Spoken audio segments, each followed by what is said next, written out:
여러분은 누군가를 용서해 준 경험이 있습니까? 다들 용서해 준 경험이 있죠? 네.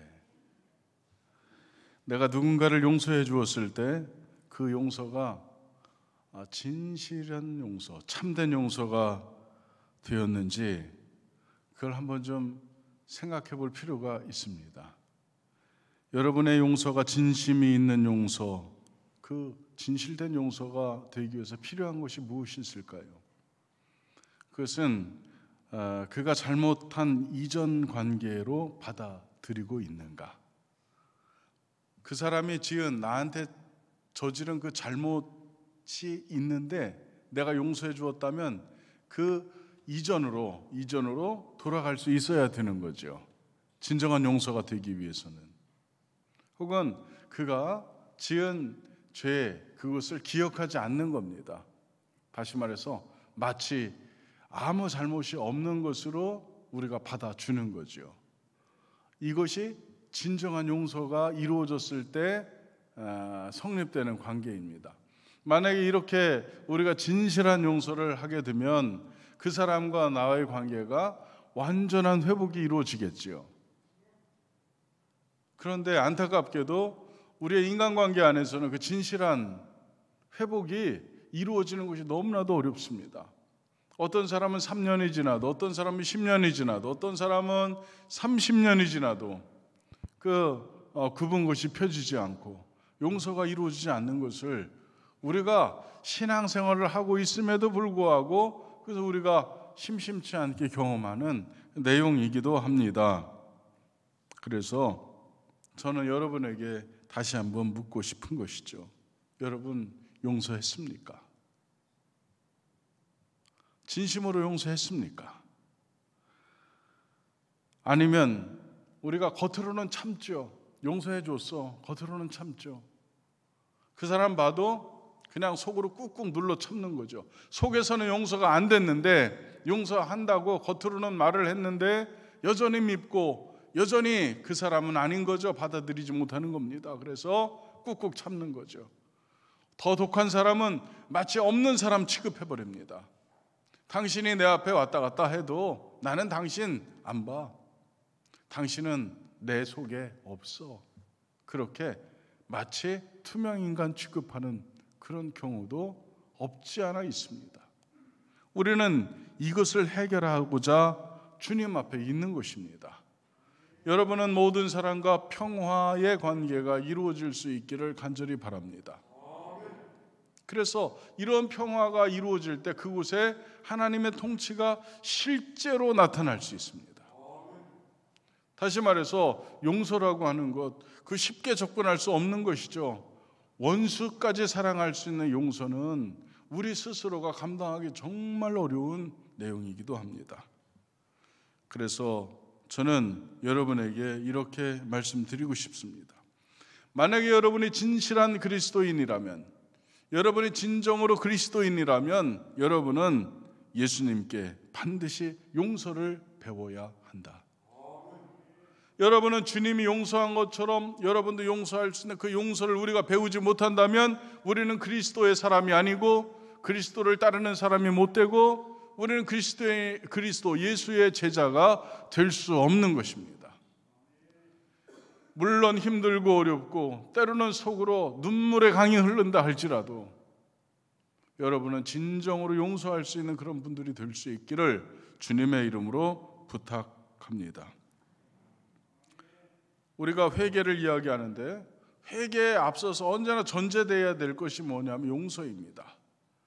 회개를 우리가 하나님께 회개한다고 하는데 그 회개가 진정으로 받아들여지기 위해서는 누군가가 나에게 작은 회개를 할 때, 다시 말해서 잘못을 빌 때 내가 그를 용서해 주어야만 우리의 회개, 우리가 하나님 앞에 올려드리는 회개가 용서로 응답될 줄 믿습니다.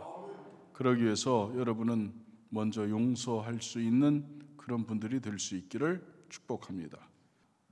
마태복음 18장 35절에 보니까 너희가 각각 마음으로부터 형제를 용서하지 아니하면 나의 하늘 아버지께서도 너희에게 이와 같이 하시리라. 여러분이 남을 용서하는 것은 누구를 위한 용서입니까? 여러분 스스로를 위한 용서입니다. 그건 다른 타인을 위한 용서가 아니고 나를 위한 용서가 되는 것입니다. 그러니 여러분, 용서하지 않는 자는 용서받지 못합니다. 그러니 여러분의 회개가 받아들여지기 위해서는 여러분은 반드시 이 땅에서 형제를 용서하는 것이 전제되어야 하는 것입니다. 이 땅에서 매면 하늘에서도 매일 것이고 이 땅에서 풀면 하늘에서도 풀릴 것이다. 이것이 여러분에게 해당되는 말씀인 줄 믿습니다. 권세로 표현할 수도 있지만 여기에서는 내가 용서하지 않으면 하늘에서도 하늘 아버지도 너를 용서하지 않을 것이다. 그런 말씀입니다. 우리 주님 예수 그분께서는 죄인이 있는 곳에 언제나 계셨습니다. 우리는 지금 사순절 두 번째 주일을 지나고 있는데 사순절에 여러분은 주님의 고난을 생각하면서 우리는 날마다 회개를 통해서 부활의 아침에 여러분의 영도 심령도 실제 부활의 경험을 할 수 있기를 간절히 축복합니다. 주님은 언제나 죄인이 있는 곳에 그곳에 주님은 언제나 계십니다. 저는 그래서 그분이 좋습니다. 왜 주님은 이런 죄인에게 다가가셨습니까? 그것은 다시 시작하게 해주시기 위해서, 그들에게도 다시 한 번의 기회를 주시기 위해서 주님은 그렇게 그들에게 다가가신 것입니다. 여러분이 만약에 주님의 제자라면, 제가 만약에 주님의 제자라면 우리는 이러한 사람들을 우리도 가슴으로 받아줄 수 있어야 될 것 아니겠습니까? 주님은 회개시켜 하나님의 백성을 만드시려고 이들에게 다가가셨고, 죄인을 회개시켜 자기의 친구로 삼으시고 동역자로 삼으시기 위해서 주님은 그렇게 다가가셨습니다. 그렇게 주님께서는 저와 여러분에게도 다가오신 줄 믿습니다. 여러분 회개하시기 바랍니다. 그보다 먼저 여러분은 용서하는 사람이 되시기를 주님의 이름으로 부탁합니다. 자, 우리가 회개하는 자를 향한 약속을 우리가 지금 보고 있는데, 우리가 첫 번째로 생각해 볼 수 있는 것은 하나님은 어느 곳에 계시는가? 이사야서 57장 15절에 보니까 함께 읽습니다. 시작. 지극히 존귀하며 영원히 거하시며 거룩하다 이름하는 이가 이와 같이 말씀하시되 내가 높고 거룩한 곳에 있으며 또한 통회하고 마음이 겸손한 자와 함께 있나니 이는 겸손한 자의 영을 소생시키며 통회하는 자의 마음을 소생시키려 함이라. 아멘. 하나님 어느 곳에 계신다고 했습니까? 오늘 말씀해 보니까 내가 높고 거룩한 곳에 있다 그랬어요. 내가 높고 거룩한 곳에 있다. 다시 말해서 성전에 내가 있다, 그런 말씀입니다. 또 말씀해 보니까 또한 통회하고 마음이 겸손한 자와 함께 있다, 이렇게 말씀하셨습니다. 통회하고 마음이 겸손한 자와 함께 있다. 여러분의 마음속에 통회하고 겸손이 있다면 여러분의 마음은 하나님이 거하실 수 있는 성전이 된 것입니다. 다시 말해서 이러한 성전에도 하나님 계시고, 여러분의 마음 통회하고 겸손한 여러분의 심령 성전, 여러분의 마음에도 하나님은 계시는 줄 믿습니다. 다시 말해서 하나님은 성전에만 계시는데 여러분 마음이 성전이 되면 여러분의 마음속에도 하나님은 계신다는 그런 말씀이 되는 것입니다. 하나님의 영이 우리 안에 거하는 순간 우리는 천국을 경험하게 되는 것입니다.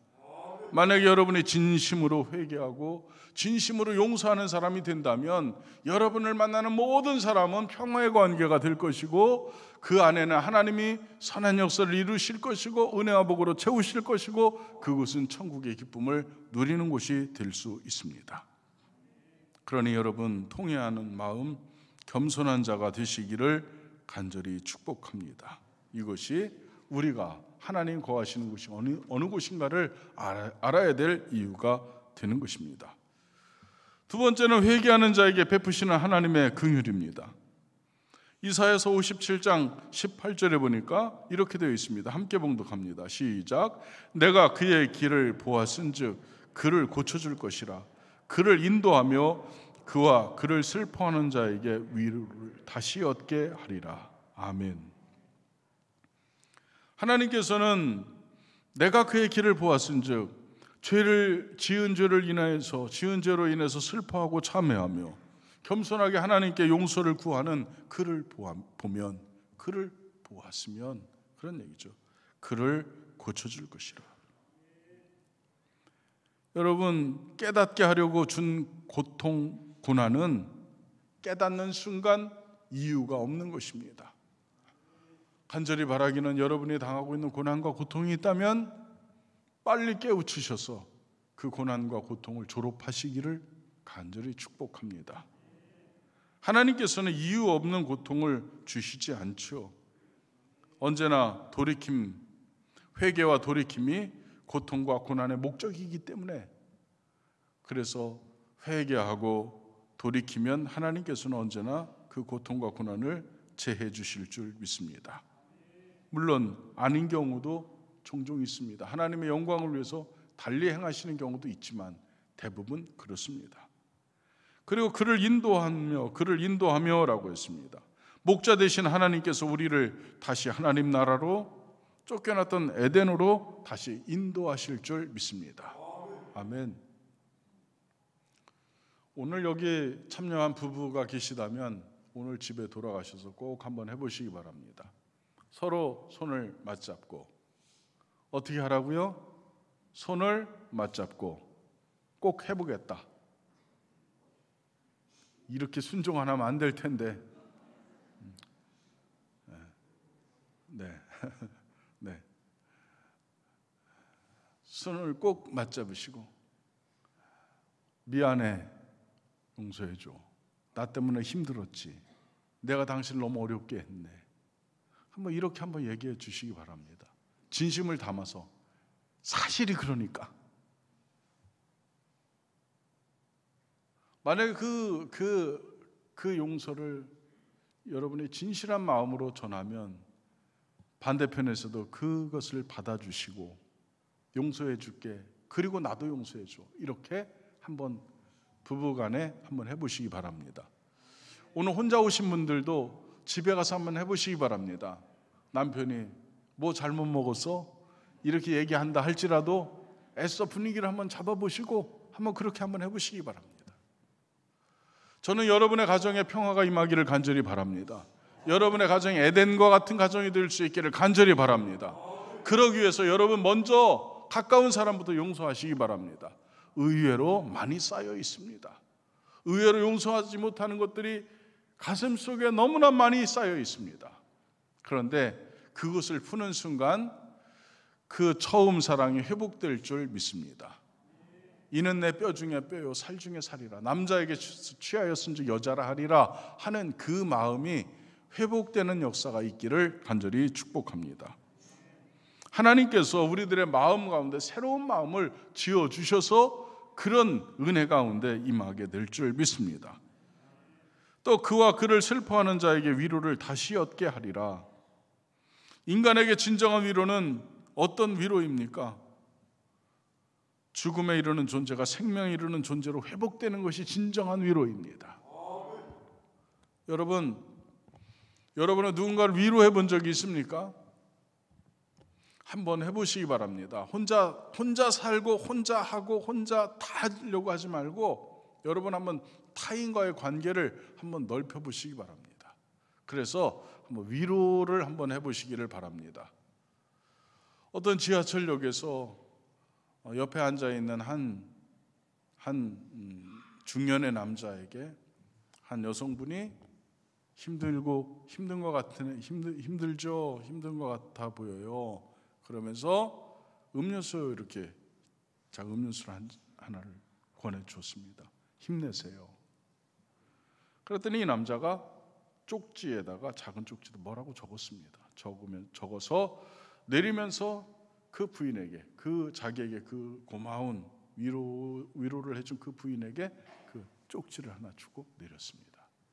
그 쪽지를 펴드는 순간 이 분은 전율했습니다.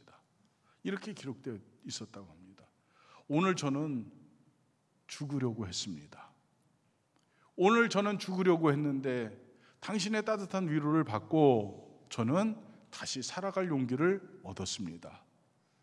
한번 살아보겠습니다. 이런 내용이었습니다. 여러분, 위로라고 하는 것은 이렇게 엄청난 능력을 발휘합니다. 오늘 이 시간 저의 위로보다도 주님의 위로가 여러분에게 다가갈 수 있기를 간절히 바랍니다. 주님께서 사랑하는 딸 많이 힘들지? 내가 너와 함께 할 거야. 걱정하지 마. 내가 너를 도와줄 거야. 사랑하는 아들, 내가 너와 함께 한다. 너 걱정하지 마. 내가 너를 능력의 오른손으로 붙들고 있어. 용기를 내. 다시 한번 일어나봐. 다시 한번 뛰어봐. 이렇게 주님께서 여러분을 위로해 줄 수 있기를 간절히 바랍니다. 이 시간 그 위로가 여러분에게 임하기를 간절히 바랍니다. 하나님은 이렇게 회개하는 자에게 이렇게 다가오시는 분이 하나님이십니다. 그러니 우리는 반드시 뭐 해야 될까요? 회개해야 되겠죠. 우리가 지은 죄를 돌이키기만 하면, 우리가 지은 죄에서 돌아서기만 하면 주님께서는 이렇게 우리에게 은혜로 함께해 주시는 줄 믿습니다. 세 번째로 볼 수 있는 것은 회개의 열매와 회개 후에 다가오는 하나님의 복입니다. 유대인의 금식은 회개 기도를 할 때 하는 행동으로, 금식은 회개 기도를 할 때 하는 행동입니다. 여러분, 금식이 뭔지 알죠? 금식은 밥 먹지 않는 거 아닙니까? 생명 연장의 수단이 되는 음식을 중단하는 것입니다. 이 의미가 뭐냐 하면 죄의 결과는 죽음이기 때문에 이미 죽은 것을 전제하고 용서와 생명을 하나님께 간절히 구하는 의미로서의 금식입니다. 금식한다고 하는 것은, 주님, 저는 이미 이 죄 때문에 좀 죽은 자인데 주님께서 저의 생명을 보존해 주시고 저에게 다시 한 번의 기회를 주시옵소서 간절히 구하는 것입니다. 그것이 금식기도, 회개기도입니다. 그런데 하나님께서는 이 죄의 용서와 생명의 회복을 조건으로 회개 증명을 우리에게 요구하신다는 것입니다. 너 회개했어? 회개했니? 회개한 사람에게는 뭐가 있어야 될까? 그걸 말씀하시는 것입니다. 이사야서 58장 6절로 7절에 보면 이렇게 되어 있습니다. 내가 기뻐하는 금식은, PPT 주시기 바랍니다. 내가 기뻐하는 금식은 흉악의 결박을 풀어주며 멍에의 줄을 끌어주며 압제당하는 자를 자유하게 하며 모든 멍에를 꺾는 것이 아니겠느냐. 또 줄인 자에게 내 양식을 나누어 주며 유리하는 빈민을 집에 들이며 헐벗은 자를 보면 입히며 또 내 고륙을 피하여 스스로 숨지 아니하는 것이 아니겠느냐. 하나님께서 회개의 열매, 회개한 자로서 너 증명해봐라 라고 했을 때 여러분의 삶 가운데는 이 6가지가 나와야 된다는 것입니다. 흉악의 결박을 풀어주고 멍에의 줄을 끌어주는 일을 여러분이 해야 합니다. 아멘. 할 수 있겠죠. 여러분, 용서가 이런 것 아니겠습니까? 그 사람이 나만 보면 오금저려하고, 그 사람이 나만 보면 주눅이 들고, 그 사람이 나만 보면 길을 못 펴고, 이런 사람에게 그 사람의 묶인 그 모든 것을 풀어주는 겁니다. 괜찮아. 나 아무렇지도 않아. 괜찮아. 나 다 용서했어. 너는 나의 사랑스러운 친구야. 너는 내 가장 가까운 벗이야. 그렇게 풀어주는 것입니다. 여러분 앞에서 주눅 드는 사람 단 한 사람도 없기를 간절히 바랍니다. 아멘. 그렇죠. 그런 것입니다. 압제당하는 자를 자유하게 하며 모든 멍에를 꺾는 것이 아니겠느냐. 압제당하는 자를 위해서 여러분이 그를 구명하기 위해서 애쓸 수 있기를 간절히 바랍니다. 아멘. 복음이 그를 자유케 한다면 복음을 전해야 되겠죠. 그 우리가 해야 될 일들입니다. 줄인 자에게 내 양식을 나눠주며, 여러분, 이 시대가 정말 배부른 시대라고 말하지만 그러나 의외로 배고픈 사람들 곳곳에 있는 것 여러분 알고 계십니까?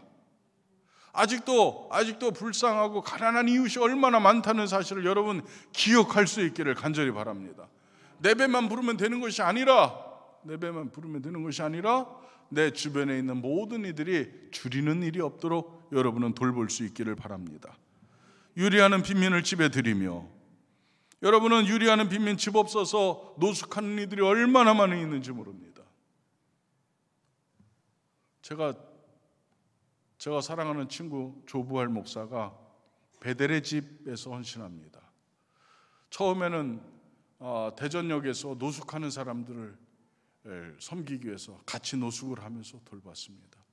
그러면서 그 단체가 점점점 많은 일들을 감당하다가 그 남부연에서 그 시설을 하게 됐고, 지금도 노숙인들을 위해서, 그들을 치료를 위해서, 재활을 위해서 얼마나 많은 일을 하고 있는지 모릅니다.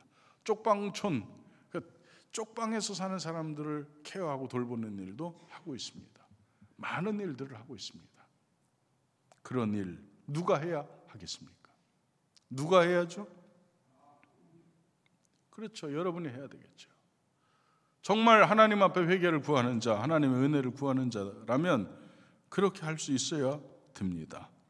헐벗은 자를 보며 입히며 내 고륙을 피하여 스스로 숨지 아니하는 것이 아니겠느냐. 여러분에게 도움을 청하러 오는 사람을 여러분은 절대로 피하지 말고 여러분은 맞이해 주시기를 간절히 바랍니다. 그것이 하나님이 기뻐하시는 회개의 열매라는 것입니다. 이것은 주님께서 하신 일입니다.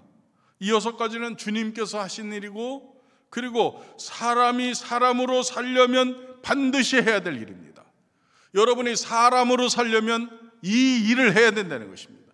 여러분이 짐승처럼 살려면 안 해도 되지만 여러분이 하나님의 형상을 가진 사람으로 살려면 이 일을 해야 된다는 것입니다. 또 심령의 회복이 이루어졌다는 증거이기도 한 것입니다. 그러나 여러분 안에 심령의 회복이 일어난 증거로서 이런 일들을 감당해내시기를 부탁합니다. 이렇게 하면 하나님께서 주시는 복이 있습니다. 이사야서 58장 8절로 9절인데 함께 보시겠습니다. 시작.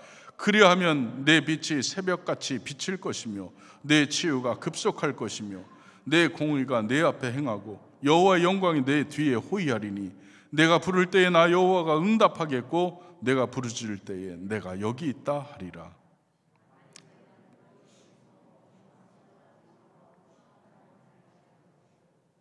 아멘. 여러분, 여기에 보면 5가지 약속이 있는데 내 빛이 새벽같이 비칠 것이며, 여러분 새벽빛은 어두움을 지나고 처음 보는 빛이 아닙니까? 세상의 빛입니다. 여러분이 세상의 빛이 될 수 있기를 간절히 바랍니다. 여러분을 볼 때 희망을 발견하는 거죠. 그리스도인을 볼 때 희망을 발견해야 되겠죠. 이 시대에 다시 한번 그리스도인이, 다시 한번 주님께서, 주님의 몸된 교회가 다시 한번 부흥하기 위해서 제일 중요한 것은 세상의 빛이 되는 것입니다. 내 치유가 급속할 것이며 하나님께서 지켜주신다는 것이죠. 내 공의가 내 앞에 행하고 내 계획대로 이루어지는 일이, 그런 복이 있을 것이라는 거죠. 선한 자, 의로운 자, 하나님의 뜻을 이루고자 하는 자는 그의 계획을 하나님께서 이루어 주실 줄 믿습니다. 내 영광이 내 뒤에 호위하리니, 여호와의 영광이 내 뒤에 호위하리니. 여러분의 백은 누구입니까? 대통령입니까? 국회의원입니까? 이장님입니까? 여러분의 백은 누구입니까? 전능하신 하나님이 여러분의 백이죠. 하나님이 보증이 되시는 복이 그에게 임한다, 이런 말씀입니다. 내가 부를 때에 나 여호와가 응답하겠고 내가 부르짖을 때에는 내가 여기 있다 하리라. 기도 응답을 얻는 복이 임한다는 얘기가 되는 것입니다. 여러분 회개합시다. 여러분 모두 회개하시기 바랍니다. 하나님께서 함께 하십니다. 여러분 회개하시기 바랍니다. 그러면 하나님께서 용서해 주십니다. 여러분 모두 회개하시기 바랍니다. 그러면 하나님의 은혜와 복이 여러분에게 임할 줄 믿습니다. 그래서 용서하고 회개하고, 이것이 우리 소망교회 안에 풍성하게 나타날 수 있는 이 사순절 기간이 될 수 있기를 주님의 이름으로 축원합니다.